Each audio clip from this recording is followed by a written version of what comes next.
Just one day after we celebrate the institution of the Lord's Supper, we find Good Friday, one of the most confusingly named moments in all of Christian history. Crucifixion Friday, Atonement Friday, the Friday that the thief on the cross got it while we still didn't, all seem more appropriate.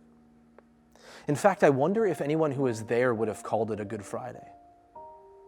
I can't help but wonder what this roller coaster of days must have felt like for the disciples, to be sitting around a table in fellowship with the man that they had followed from boats and booths, to be truly experiencing heaven on earth, and then to be watching as he was handed over to the very powers that they had hoped he would destroy.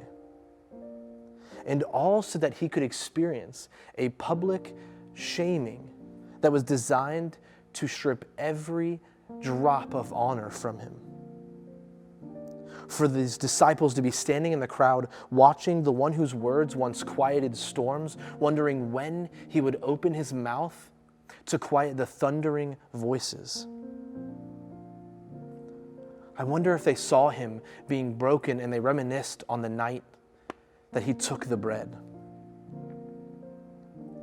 Or maybe their hearts were so full of anguish that they couldn't remember how it was blessed and broken for them, just as it was now for the very people who sat around feasting on the injustice before them.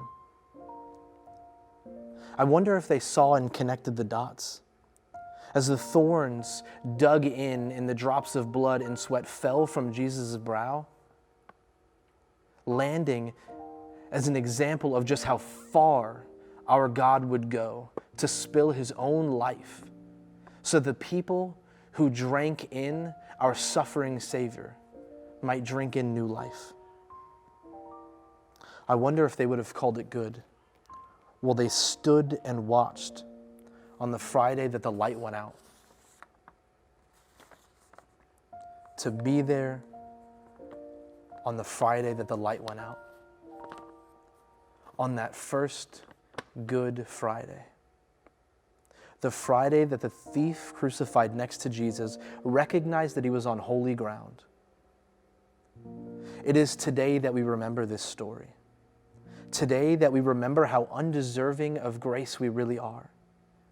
It's today that we surrender the temptation to call that Friday anything but Good Friday. It's not easy to surrender to something like that, but here we are. Wondering what it must have been like as if we weren't there. As if we haven't tried to wash our hands of what happened. As if we haven't denied Jesus as he hangs on the cross broken and spilled for the very people who need him so badly that they can't even see it. As if we weren't there. Realizing that we are blind and that our very lives are the reasons that the light went out. It is today that we remember Christ's death, and we long so heavily for Sunday morning. As we remember, we mourn. We mourn for the death that we deserved and for the God who took it. Our temptation is to look too quickly to Easter because we know the end of the story. Our temptation is to sit in awe of Sunday morning because we know that the resurrection comes and we miss the crucifixion on Friday. So sit, be still, and don't rush to Easter.